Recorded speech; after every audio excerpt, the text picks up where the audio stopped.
Good evening, one and all. My name is Donato, and here in the UK, it's a pleasant Sunday evening. I hope you are all well and fine. Feel free to say hello in the comments and where you are dialing in from. I'd love to hear from you. So yes, Sunday evening, and we've got a very special guest coming on this evening.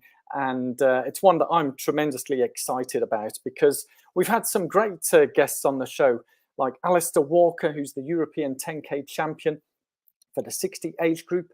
Tommy Hughes is current world record holder for multiple age groups at marathon distance. Carla Molinara, who's the world record holder at Le Jog as well, and many, many more. But with this guest, often we hear fairy tales, dreams. We all have them, don't we? We all dream of certain dreams, and often you hear of stories of David and Goliath. But for me, I had the dream of qualifying for Boston Marathon and did. And then some of us are dreaming of parkrun. Yesterday, another sub-20 parkrun, which was fantastic. Maybe a sub-4-hour marathon.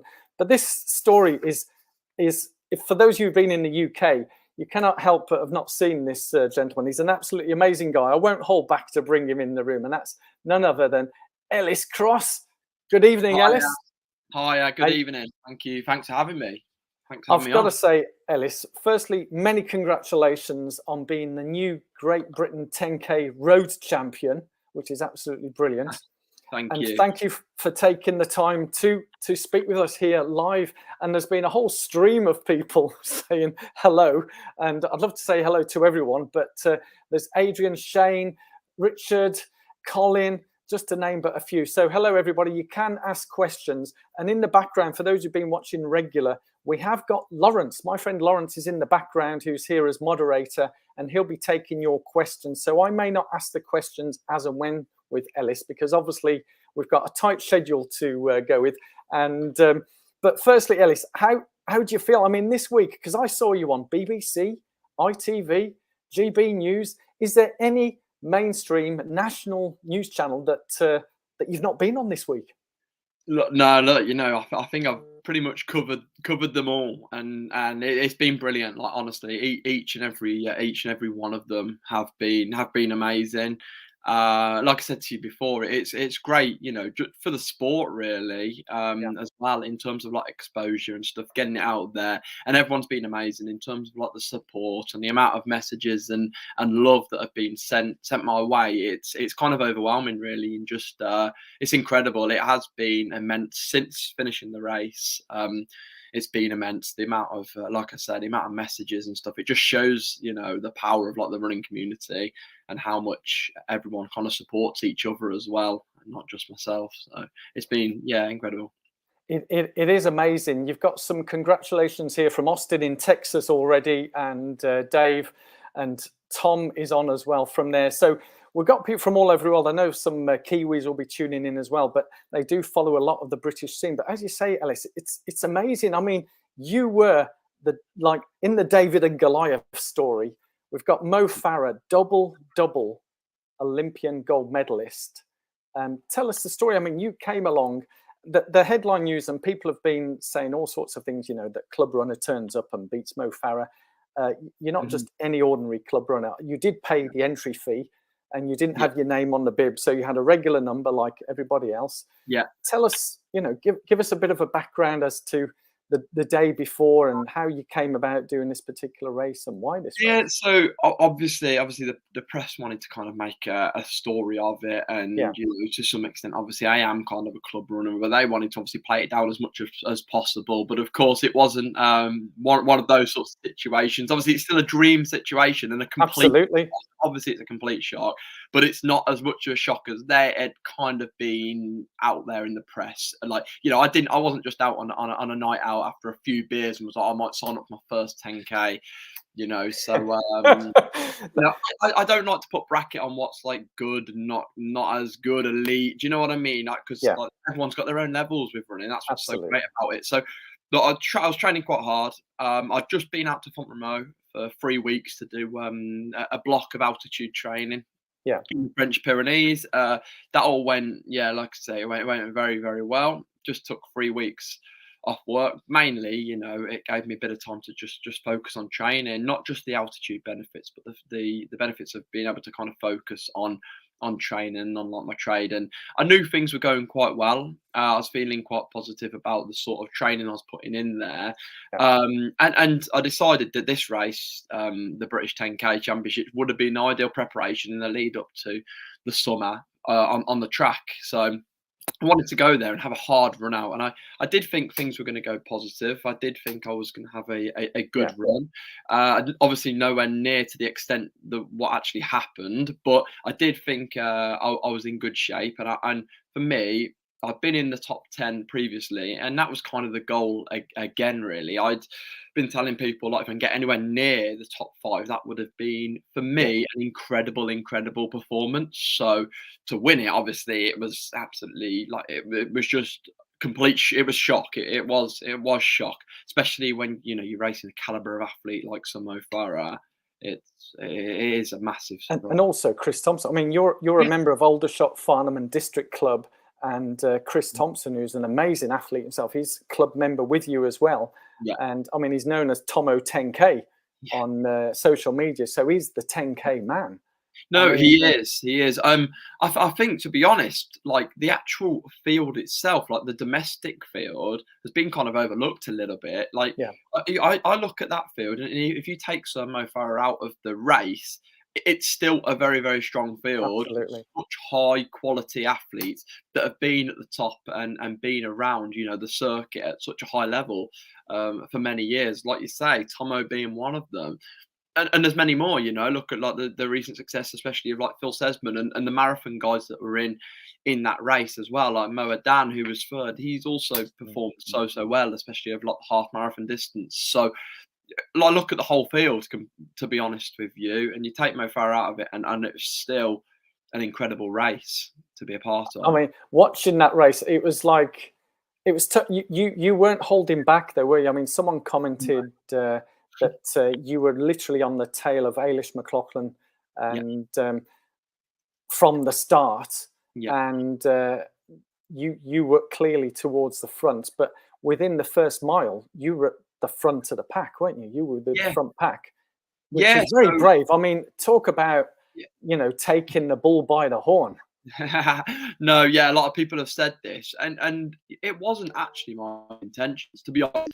I knew I wanted a hard run out, like I say, and it didn't, to me, feel crazy hard initially. I thought Mo went off pretty quick. He was tracked initially by Hugo Milner, and I sort of, because I wasn't on the elite start, I was just numbered entry in the championship start. I was sort of 10 meters behind them on the start on a different line.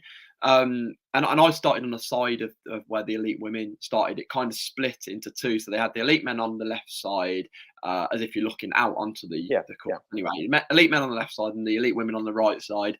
And I was stood behind the elite women. And I just, I wanted to get out, and they went off quite quick initially, but it eased down fairly soon after the initial sort of 100, 200 meters, and managed to get myself onto the front of the race. Yeah, and from then you just kept going and go. I mean, it was real, true grit racing, and the look on your face going down Birdcage Walk. You looked in pain. Were you in pain? Yeah, so for the finish, absolutely. I mean, like our last kilometre, I'm pretty sure I was told it was like a 2:39 last kilometre. Wow. So it was a quick finish, but it started picking up really from like 2K to go. So sort of at the 8K mark, it really started to pick up, and I knew at 5K I was feeling good. And like coming into like 9K, I was almost like giggling to myself, because honestly, I was like, I shouldn't be here. Like, what is on earth is going on? Like, this is ridiculous. And but at what point did you realise you were about to win the race? That's a question that's coming from Richard Bays. At what point did you realise? Because I saw, and in the post-race interview, we all, we've seen Mo Farah, because it was just between you and Mo Farah at this point, and we all know Mo has a kick, and he's always ready to kick. And I think you said in the interview, you look back and you're expecting him to kick, and he wasn't kicking, but then you kicked and left him like eating your dust. Is that the point you knew you won?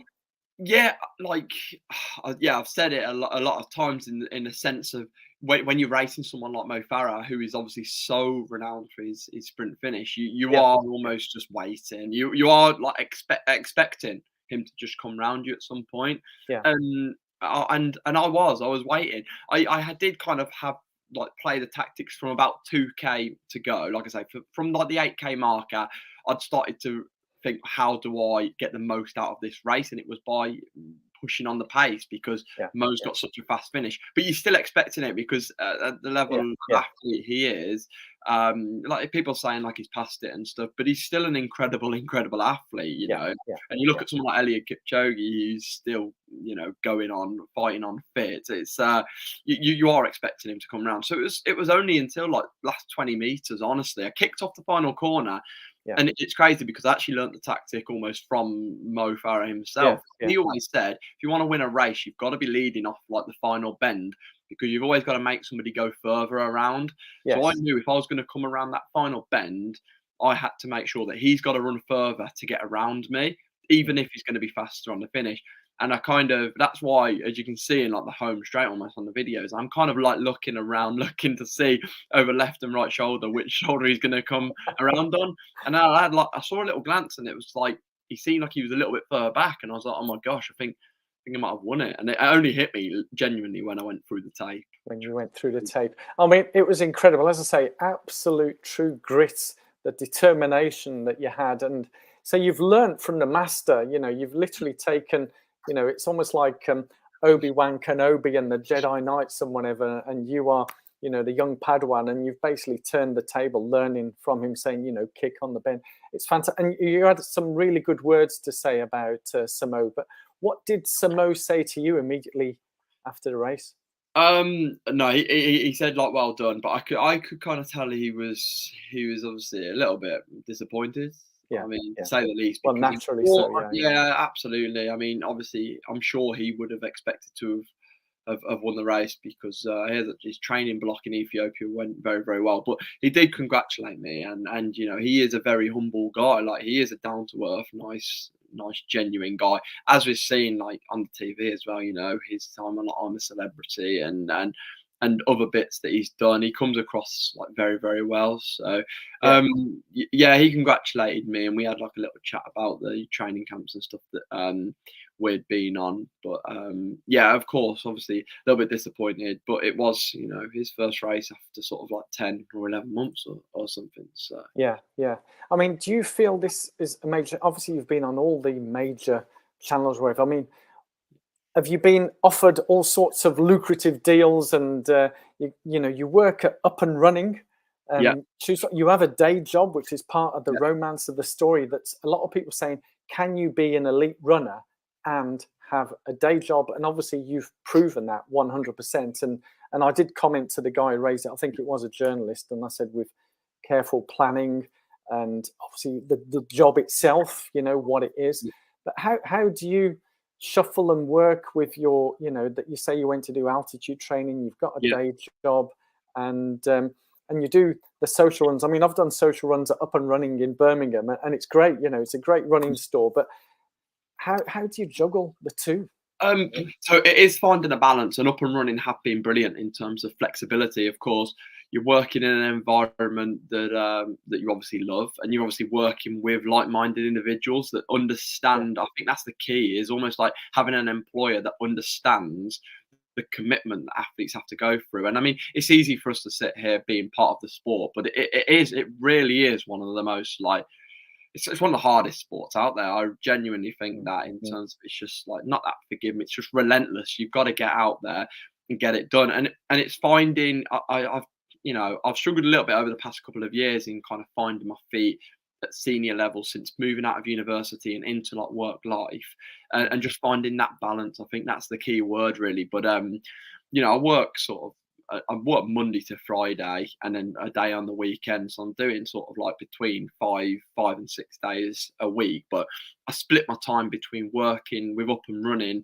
sort of like 3 or 4 days a week, and then I coach in local primary schools twice a week. So I do that in and around, and I just kind of fit training around it. To be honest, it's a lot easier, you know, in like the weather that we've got at the moment, as the clocks change, especially in comparison to like the winter. So the summer's a lot easier. The winter, those winter miles are hard when you're going out to work and you come back and it's obviously dark.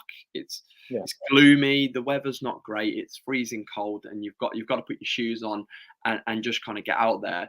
So it's been hard to kind of balance it, but I had a bit of holiday saved up, and Up and Running were brilliant again, in the fact that they gave me, I wanted to have 3 weeks altitude because I haven't been able to do or go and have a training camp for a while because of the pandemic and like getting away, and they gave me the 3 weeks off to go and focus on kind of training and see what I could kind of do across this summer. So again, back to your point on like sort of like deals and stuff, I'm hoping that what I've kind of shown over having 3 weeks of half decent training, just focusing purely on the sport, hopefully that's shown to people like kind of what I could do if I just strung together even more, you know, sort of like 6 weeks, like 12 weeks, you know, months on end, years on end even. So yeah, it was finding a balance, but again, running have been brilliant, and it was great to be able to get a training block in altitude as well. Fantastic. I mean, the altitude does help, doesn't it? It's a bit like magic juice. I mean, I've not trained at altitude. I have been to altitude, and I know what it's like when you're descending and you feel like you're on some happy juice. It's all obviously legal, isn't it? But when you're used to thin air, you are literally flying when you're coming back to sea level. Well, no, absolutely. Obviously, the science behind it is, you know, you go up, you live and like you're training with less oxygen. I'm pretty sure I was told there's like 20% less oxygen. So I was at sort of like 1,800 meters. And obviously the body then becomes a lot more efficient and kind of effective at utilizing the oxygen that we're taking in.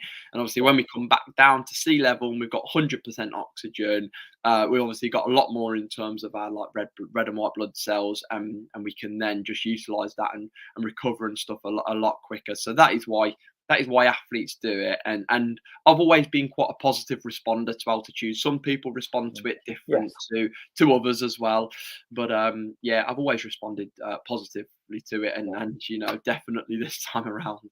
Well, it's interesting. One of the points you mentioned there about being a responder, like something I saw again today with someone mentioning that they respond to certain types of training. Keep the questions coming in, guys. I can see the questions are all filling up, and I know Lawrence is taking notes. And whilst those more questions are coming in, we're going to go back to those. But obviously, being from Birmingham myself, you're from the Midlands, you're from Tamworth originally, but there's a connection here. And obviously, Lawrence in the background is a Brummie as well.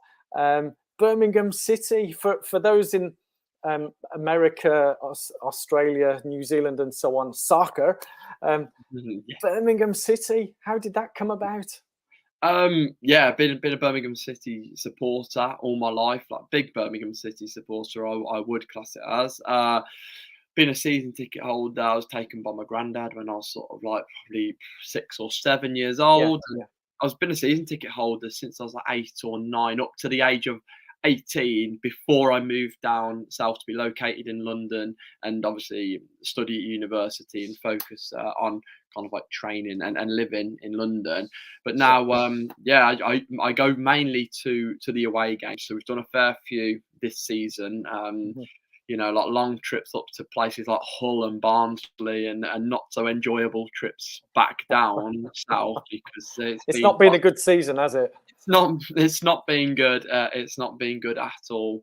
And hopefully only positive things to come, because I hear that there might be potentially a takeover happening with our owners that haven't done a great job running the club, to say the least. Yeah. But as I say, keep right on. And it did bring memories when I was running a week today. It was the Birmingham Half Marathon, and I was pacing there, and they gave me a boombox to attach, and it was playing music. I didn't have a choice of the music, but one of the tunes that came out, I did shout out, and this is for all the Birmingham City fans. It was ELO, Mr. Blue Sky. Mr. Blue Sky, So we were all singing along. I did get some boos because I think some of the crowd behind me were Villa fans or West Brom. That's fantastic.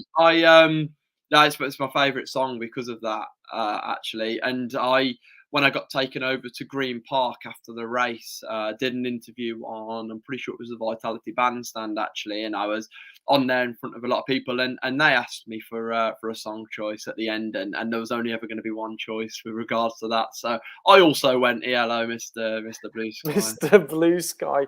That's absolutely fantastic. I mean, it's so inspirational and so everything. So I'm going to quickly bring in Lawrence with some of the questions. Are you okay to take some of the questions, Ellis? There's been some interesting ones there. Oh, yeah, Let's see what Lawrence has picked. Good evening, Lawrence. Welcome. Everybody can see you now. And okay, everyone. Regular viewers, so good evening to you. Everyone knows Lawrence. Yes. Yeah, we had a flurry of questions, Ellis. A couple of ones around your training. So Shane would like to know what your key 10K workout is, and marathon running Tom asked a similar question. Yeah. What's your key session when training for a 10K? So the one that I like to use in terms of like getting a baseline of kind of like where I'm at in terms of fitness anyway is I use a 10K volume session on the track, actually, and I do 3K effort, then I'll do 2x2K and then 3x1K, so slowly coming down, and I'll look to use those splits to use it as like a baseline. But plenty of sort of like 10K volume track workouts were used. Right, and Go Kiwi on a related question. What's the peak mileage in that 10K training block? So the past 3 or 4 weeks, it was, so when you get to altitude especially, you have to take a little bit of time to acclimatise, of course, or else you put yourself in a little bit of a hole and you end up struggling. But it was sort of 80 to 85 on average, the mileage per week. I think I ran like a 78-mile week first week. My second week was the best, actually. I hit my biggest ever mileage week, which was 93 miles, and then I came back down to 80 miles as we were coming towards the end of the training camp, and then obviously I had to do some kind of taper before the British 10K champs. So for me, the sweet spot is sort of 80 to 85 miles a week, I would say, and I'm hoping to kind of put a lot more of those consistent blocks together. Wow, that's a lot for a 10K. Incredible. That's up more than me, and I'm doing marathons, but obviously you're at a completely different level and considerably younger than me. Yeah, no, and obviously I'm looking to transition onto the road, especially after the performance on Monday. So I'm looking to try and keep that up at least as I move into do a half marathon at least, and then eventually a marathon. Excellent. Is there one more question before we move on with the interview chat, Lawrence? Yeah, Dermot would like to know what your next goal is, and do you find that target races motivate you? And what shoes did you wear? Yeah, no, massively. Like having a target race, having a goal, it obviously adds to motivation. It gives you, that purpose to get out there and work hard. So next up is Highgate, Night of the 10K PBs. So obviously the world trial. I'll be in the A race for that, which is looking like a stacked field next Saturday. And yeah, hopefully see what happens there. If we can achieve one of the major championship times, I'll be delighted. It's going to be interesting, actually. I think it is going to be interesting to see how I go on the track in comparison to obviously the road. They are quite different, but I'm really looking forward to that. So that's the next one up on Saturday, and then it's going to be I mean, in terms of the long term, then I'm looking at half marathon in October. So at the moment, we're kind of debating between big half, Cardiff half, and the Great North Run at the moment. Right. But yeah, shoes. I actually wore a pair of two. I've had them for over 2 years, but they were battered as well.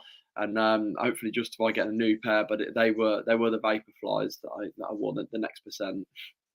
Fantastic. Thank you for those questions, Lawrence. I'll put you back in the green room and then keep fielding. I've seen some more questions have come in, so we'll come back to those, Ellis. But what I wanted to touch on You mentioned it'll be interesting to see what happens next week, and you'll be on the track. In terms of your background of running, as you've already said, that whilst the headlines was club runner beats Sir Mo Farah, you didn't just turn up after a few pints the night before and go for it. Tell us a bit of a background. Tell us, because would you believe the Sun done, who is Ellis Cross? You might have seen that article. So I've been Googling Ellis Cross and seen what found all sorts of weird and wonderful things out there. And but yeah, again, because it's almost like you've won I'm a Celebrity, Get Me Out of Here with that one race, and you're all of a sudden everywhere and people want to know who you are. Tell us a bit of background with your running, Ellis, when you started. I have seen some pictures on socials because it seems like everybody knows you. As I said, people messaged me on the socials saying, oh, I used to work where Ellis works. Someone said, oh, I used to run with him, train with him. And there's a picture of you, I think 3 or 4 years ago in a cross-country race in like 10 foot of mud, showing you in, I can't remember which club you're running for then. So give us a bit of background of yourself so people can get an idea. You haven't just sprung from nowhere. You have got a pedigree. Yeah, absolutely. Like, that's the one thing I do, want to kind of clear up is obviously the press put what the press kind of want to put out there. But a lot of people, like, they made it look like that was 28 minutes of my life that it's just like a one-off. But there's a lot of hard work that's gone into kind of getting me to run that sort of performance. A lot of ups, a lot of downs, a lot of hard work. But yeah, for myself, I started. Primary school was quite a key thing for me. So primary school cross countries, I went and did those and really enjoyed them and actually performed quite well over those races. I've always been quite competitive. I really enjoy competition with like anything, literally anything. So even tiddlywinks. Literally, I enjoy it. You got to win. You're just way too competitive. Like, just let someone else win for once. So when you say primary school, is that age 5 upwards? Yeah, I'm pretty sure. Is it up to sort of like 11, 5 12? till 11? Yeah. Yeah, something like that. So the first school you start at? Yeah, but like obviously I never trained. I just turned up and did, these like cross country races. Just running plimsolls and whatever. Yeah. Exactly. Yeah, literally just like that. And then when I went to secondary school, carried it on as well. Did the secondary school races there before joining the club. I joined Tamworth Athletics Club, Tamworth AC, when I was sort of like 13. Was coached by a guy called John Graves at the time, who was a brilliant coach, and then transitioned to Simon King, who was also based at Tamworth Athletics Club. And I was there from the age of sort of 13 until I moved to university, so until the age of 18. And I achieved some success under Tamworth Athletics Club. Obviously, not as much as success as I'd achieved when I moved to university. Which university did you go to? St Mary's. So I was at St Mary's University, Twickenham. Right. Okay. So to be based with like Mick Woods and obviously the endurance program there, the EPC. But yeah, I basically from Tamworth, I won the Midland cross country championships when I was maybe under 15. I want to say it might have been under 17. Okay. I could be wrong on that. So that was probably my best achievement before going to university. And then when I was 18, I made the decision to go to St Mary's, as opposed to going stateside, which is obviously an option for athletes to get a scholarship and go and join the NCAA system in America. So yeah, decided to stay close to home, obviously have family in mind especially, and be part of Mick Wood's training group down at St Mary's in the EPC program. And yeah, things went really well in my first sort of like couple of years of university. I'd say I wasn't one of the better runners in my kind of like cluster of people that had joined St Mary's in that year, which was 2015. But I improved quite significantly over a short period of time, because it was quite clear to see that I hadn't been doing the training volume that other people my age were kind of doing. So I quickly, got into, I got up to that training volume that I needed to be doing. I was broken in nice and slowly by Mick, and he was great with that. And then, I won the national cross country title in 2016. And then defended it and won it in 2017 as well. So that's the under 20 race of the National Cross Country Championships, and represented Great Britain a couple of times at the European Cross Country Championships in 2016, which was in Chia, Italy. And then I represented Great Britain again at the the European under 23 Championships in Bydgoszcz in Poland. And then since then, obviously, when I stepped out of university, like I say, I found it quite tough in finding a balance. And I always find it quite difficult for guys that are like almost on the cusp of like being able to sign like with a brand, sign a pro contract.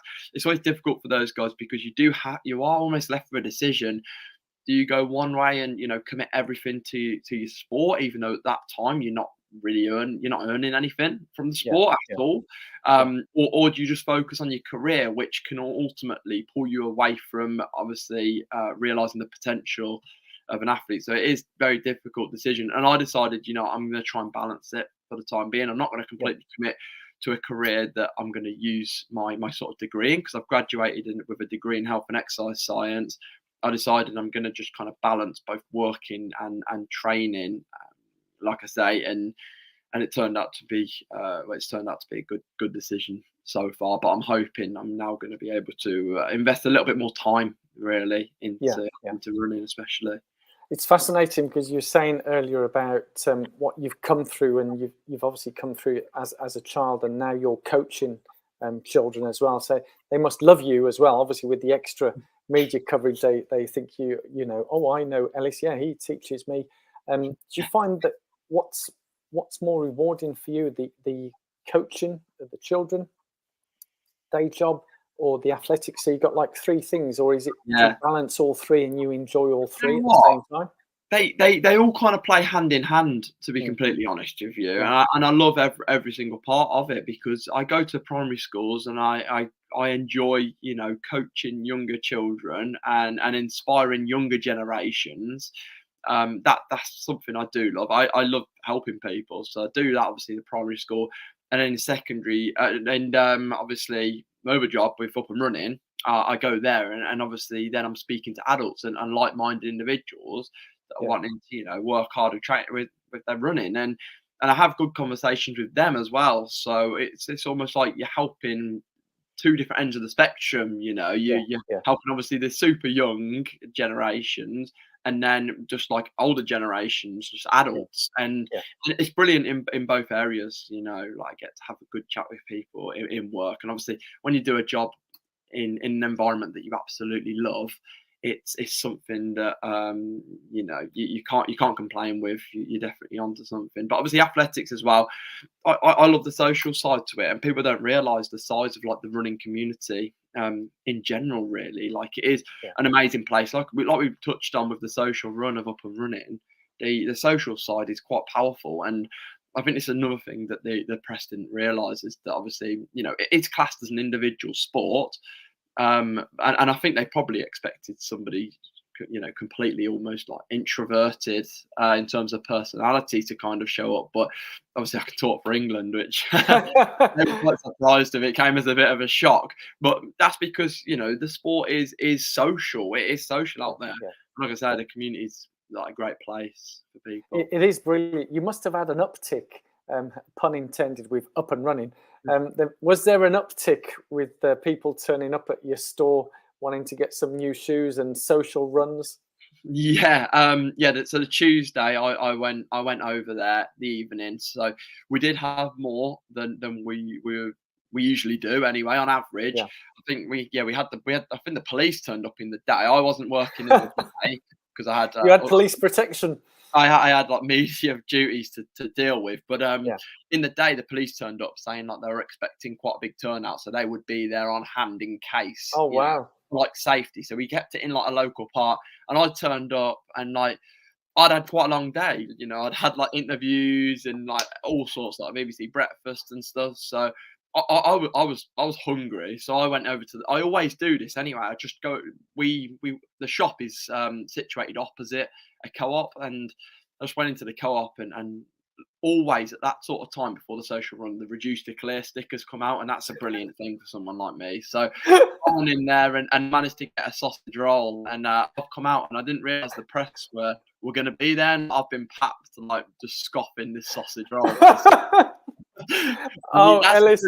only because everyone enjoys a sausage roll from time to time.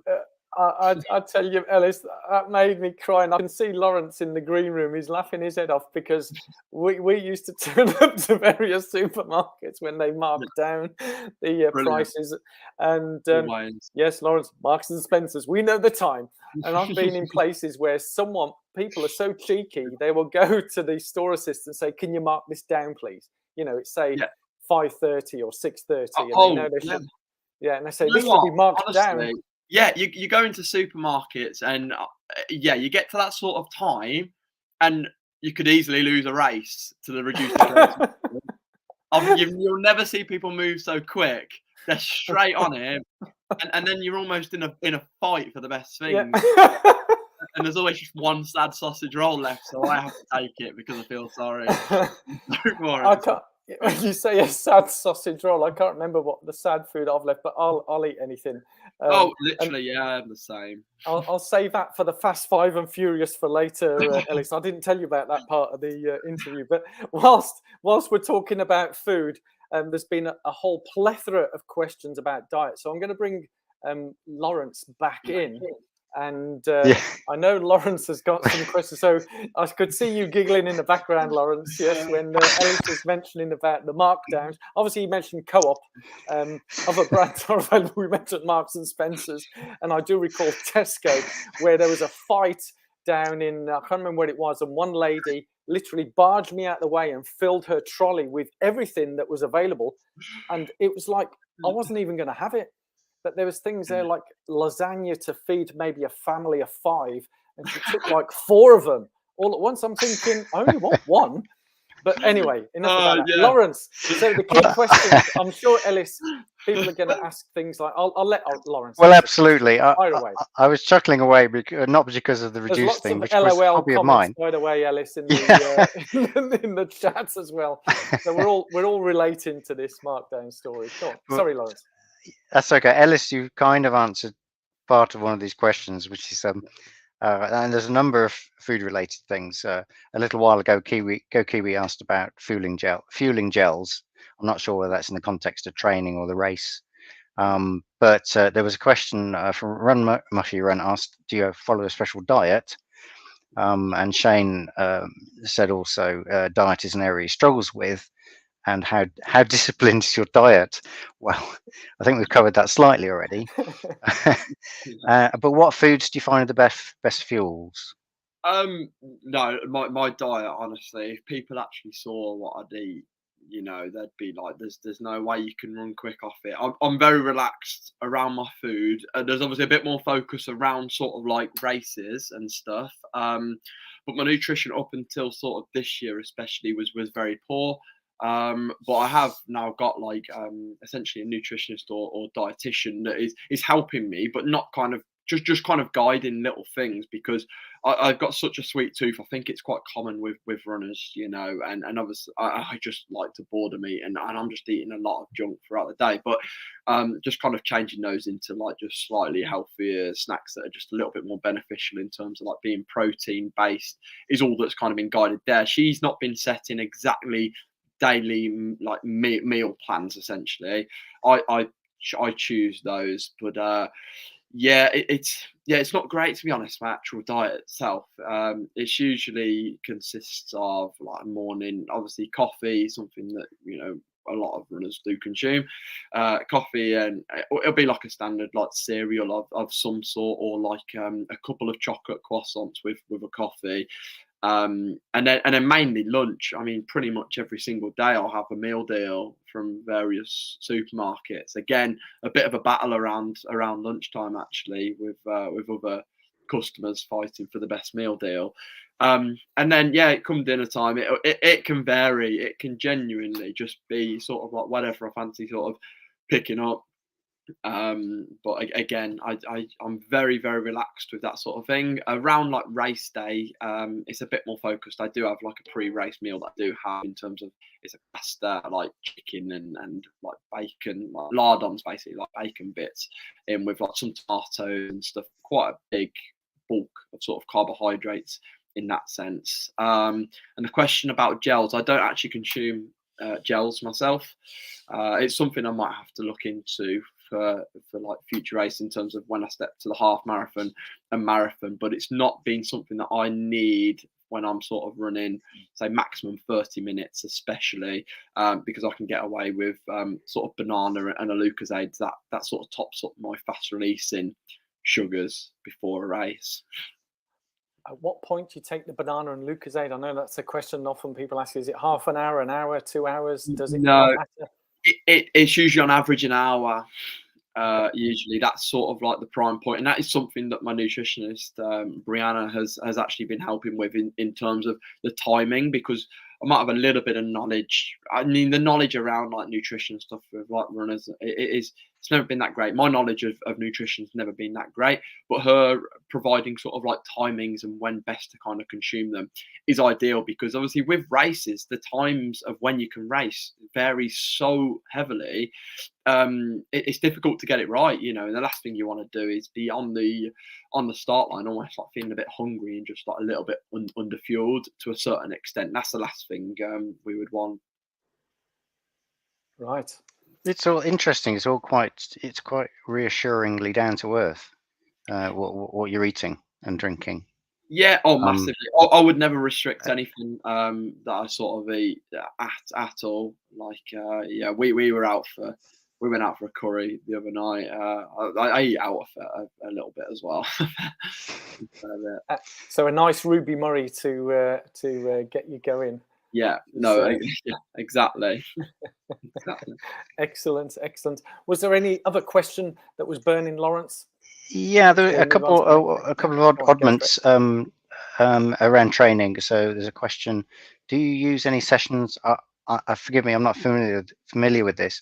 33 by 300 or 25 by 400?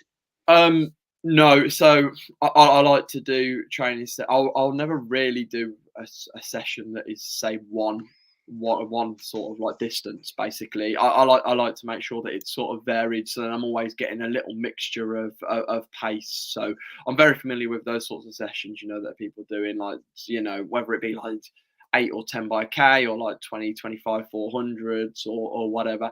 I do like to vary the speeds and the distances that I'm running throughout a session. So you don't work to a set menu, you mix and match it as a way. Mix and match, sort of like more like pyramid sort of work. It just works a little bit better for me. So that keeps, because you're a responder, so your muscle fibers respond better to varying it. So I guess that's why you were able to kick so hard at the finish there, because your fibers then kicked in. Yeah, unintended again, kicked in. Yeah, literally. No, but that's exactly it. Is, you know, being able to do a session where you are running some longer reps, prepare for like a race, but then shorter reps for if there's ever any moves in races or championship races that you have to cover, or obviously the finish of races. Whereas if I'm doing one set distance, it's very much one paced unless you like completely progress it, and or you play. You can obviously play around a little bit with like the recoveries and stuff, but I like to mix up the repetition distances especially. Excellent. One more question, Lawrence. Oh, okay. I'll ask Dermot's question then. Do you feel, or do you think you will feel any extra pressure now you're from the fact that you've now beaten Sumo, and how do you feel that will impact on your future running? No, it was just another race for me. It just happened that Mo Farah was there in the race. Don't think any differently. And to be honest, I actually quite like pressure. It's something that I kind of like strive under, and I don't mind it. I'm thinking obviously very positively about the future, and I'm just using that race as a bit of a springboard almost, and hopefully just maintain that momentum to a certain extent. That's excellent. Thank you so much for those, Lawrence. I'll put you back in the green room. We'll continue because I was going to lead from that. So good segue, Lawrence. Excellent. Thank you for that, Lawrence. So yeah, the segue into that was in terms of where you're looking to go. Have you raced shorter distances, you know, on track, like 1,500 meters or 3,000 meters? Yeah, my 1,500 meter best like 3:46, and Wow. I will hopefully run it again at some point this Yeah, season for sure on the track. And then I've done 3,000 meter races as well. I've my best is like 8:06 for 3K. And 5K as well. I'm looking to try and get all those times down throughout this summer before looking to hit the road hard in sort of October. So I'll have a little bit of downtime after the track season. And the ideal scenario is I get some support where I can kind of go back out to altitude before half marathon. Right. Because one of the questions that did come in just towards the tail end when I was going to ask that, so it segued from what Lawrence was saying and also from what Colin Johnson's just asked is how many half and full marathons have you run? You haven't ran any of those yet. You're looking to transition up to those yet from that's the key. Definitely. I'm hoping that is where I will be strongest, and I do tend to get slightly stronger as like the distances go on. So it'll be interesting. It'll be definitely interesting to see what I can kind of do over those distances, but exciting as well. I was going to say there's and early on it's great to see new blood coming into the sport and someone as enthusiastic. And as you say, you could talk for Britain, which is fantastic. It makes my job a lot easier having people who can talk, and obviously being a local Midlander as well makes it even better. In terms of going forward, so you see yourself getting on the road and going forward. I know that you mentioned about the night of the 10K PBs, which is Saturday coming. Is that right? Yeah, that's Saturday. So you're going to give that gung-ho. I know that's track. A week later, I think, is the Manchester 10K, which Mo is racing. Have you been invited to that? You don't have to answer if you're not allowed to.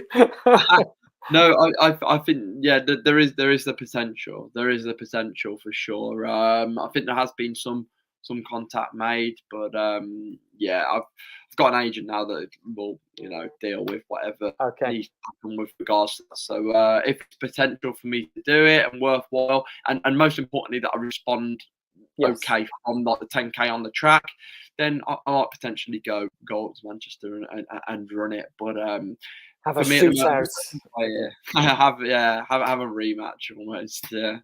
So you have an agent now working for you. So things are looking up. Yeah.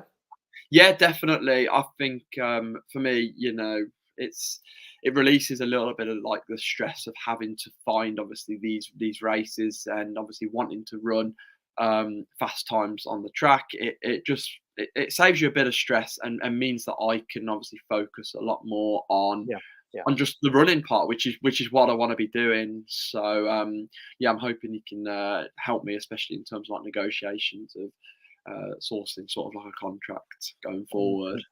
Yeah, you mentioned about the shoes, which will be one of my questions towards the end anyway. But you said they were like 2 years old and battered. But still working. And I know that Reese, our man down in New Zealand, was asking which shoes you did answer the questions. It was the Next Percent, not the Next 2% or whatever it's called. The second version. It was the original version. No, it was. Yeah, it was the Next Percent 2. So the one that just has a changed upper. So it was the same shoe as what Mo had on, but his came fresh out of a box. I saw him crack them open just before the race, and I was like, "Could be in trouble here." Looking at mine that had like carbon plate coming through the bottom, I was thinking as well. I was like, one way to fund myself, I might just stick them on eBay. Do you know what? I've had people say to me to put my second-hand shoes and autograph them, and give them to charity or whatever. But there's an idea, Ellis. I'm sure that I'd get a buck or two for you. But I couldn't help but notice, some people are sometimes attention to detail.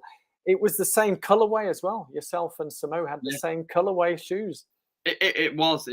Although mine were obviously a lot more dustier, having covered a lot more miles. But it was, and I think I've got a slightly bigger foot than him. So. It's absolutely fantastic. Now I know we could as you can talk for a bit, and I could as well. I think between the two of us and bringing Lawrence in, we could keep going for hours and hours. I know you've been so kind because you've been working today, and I know time is ticking. I just wanted to, in terms of, I just want to say we have a what we call a fast, five, and furious towards the end. It's just a bit of fun. Yeah. So there's no right or wrong answer, Ellis. So and we're going to be going through some other things towards the end. So this isn't like finishing. So everyone who's online right now, you can stay on and ask some more questions or put them in there. Leave it in the comments. Those on replay, leave it in the comments below and subscribe and all that jazz. But fast, five, and furious. So there'll be two choices to make in terms of these questions, and some are running related, some are food related, because obviously those are my two favorite things as well. I do love my food, and I guess it's a common thread for a lot of runners. So and it's quite reassuring and refreshing that a top athlete of yourself is that. I often say this, and people don't listen because what do I know about running? You know, I'm just an old geezer who took up running a few years ago. So but I say it's the same as yourself. It's just sort of stay relaxed about it and not stress about it. I think that is the biggest issue within not just running, within all sports, is people stress about hydration, nutrition, and really it can be complicated, can't it? At times. It is. But so the fast, five, and furious. So I've got 5 questions. Five, as we're doing here. So you first question: cheesecake or Victoria sponge cake? Cheesecake. Cheesecake. Very good. Very good. So what would you say is harder to race, a 1500 meters or a 10K? 10K on the track or the road? You see. So 10K on the road. So a 1500 meter track race, what's harder, or a 10K road? That's a trick. That is a difficult one, actually. You know what? I'm going to say a 1500 meters. I feel like you hurt for a lot longer. Yeah. It's all excellent.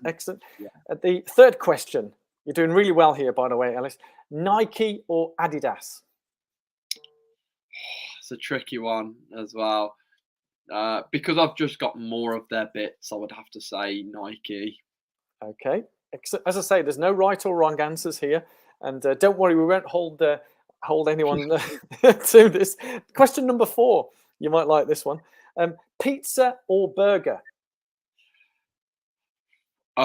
Burger. Excellent. Yeah, you like your burgers. I just have a lot of like pizzas, to be honest, because when like you've had a long day and I'm like, it's the easy meal to do is just to chuck a pizza in the oven. So a burger feels like a bit more of a treat to me. Right. Excellent. And last but not least, what makes you feel better? Opening a box of new shoes or achieving a personal best in a race? Have to be achieving a new personal best in a race. I just feel like the feeling lasts a lot longer. Yeah. Excellent. So that is the Fast, Five, and Furious. I'm going to bring Lawrence back in as we begin to close. So, Lawrence, were there any closing questions there for Ellis? And by the way, Ellis, fantastic answers there. I didn't make a note of the answer, but it's obviously all been recorded. So you've done really well there. So quick answers to the point. Lawrence, was there any key question that you wanted to ask that came in from the viewers before we say thank you to Ellis? Just a couple to sweep up on. And this is perhaps more of a question for you to give advice, because I'm sure it is important to you. And the question from Dan Runs was, how important is having a coach and running with a club? Yeah, I mean, obviously, I know a lot of athletes that are kind of like self-coached, but for me, it's crucial. Just having that kind of guidance and that kind of like support is massive. And Mick, for me as well, especially, has been immense towards my career. I'd probably struggle a fair bit if I was setting my own sort of training.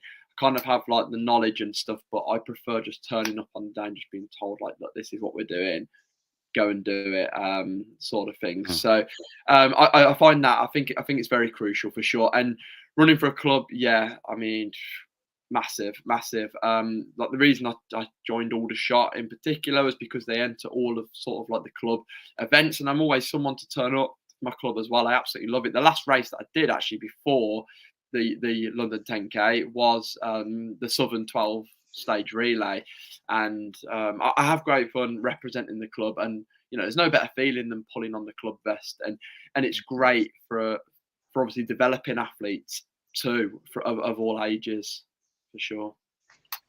Absolutely. And the final question from Colin J. How many half and full marathons have you run, and do you find transition to longer distances easy?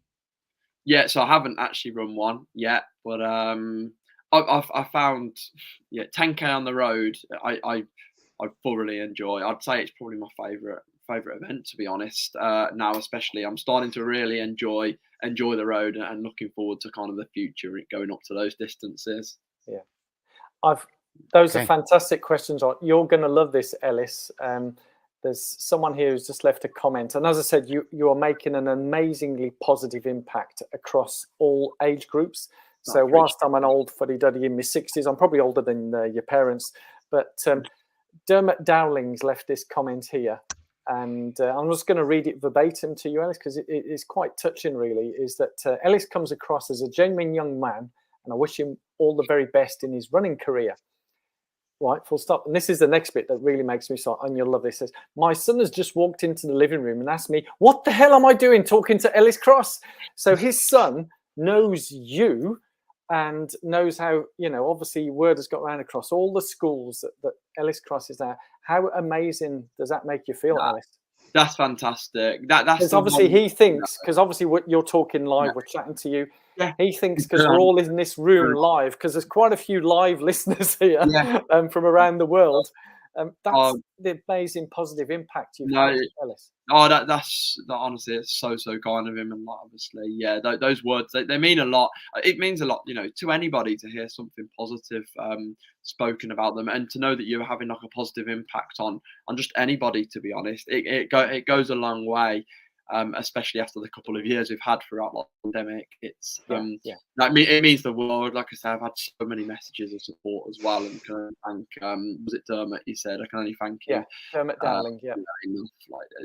Honestly, it does genuinely mean the world. The love and support, as I say, across the running community has been immense, and means so much. All I can say to everybody, it's been an absolute pleasure. Thank you for everyone who's tuned in live. It's been a pleasure. Thank you all so much for your questions. Thank you, Lawrence, for moderating all of these. You've been very welcome there. Very welcome. It's in been the a green privilege. room and background. And yeah, Ellis, I mean, you're an absolute superstar. Words are not enough to express my gratitude for you taking the time to come out here of a Sunday evening to speak to us live. And coming live on this is quite brave, because I know a lot of the TV things you haven't got people.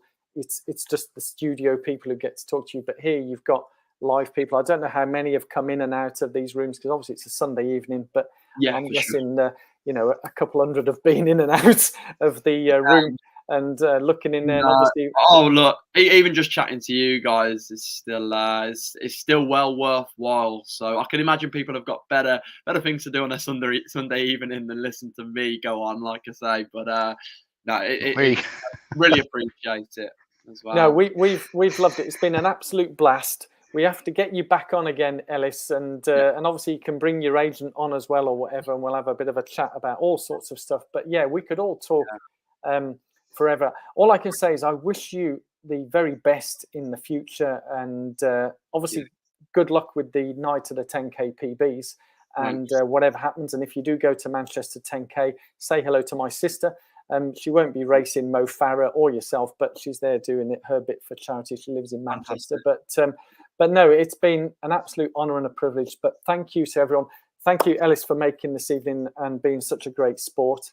And all I can say is good night, everybody. Enjoy your Sunday. You'll see the video come out today, my long run around the Malvern Hills, and how fantastic that was. That was my first ever run around the Malvern Hills. So thank you again. So thank you, Lawrence. Thank you, Ellis. Thank you, everybody, for tuning in.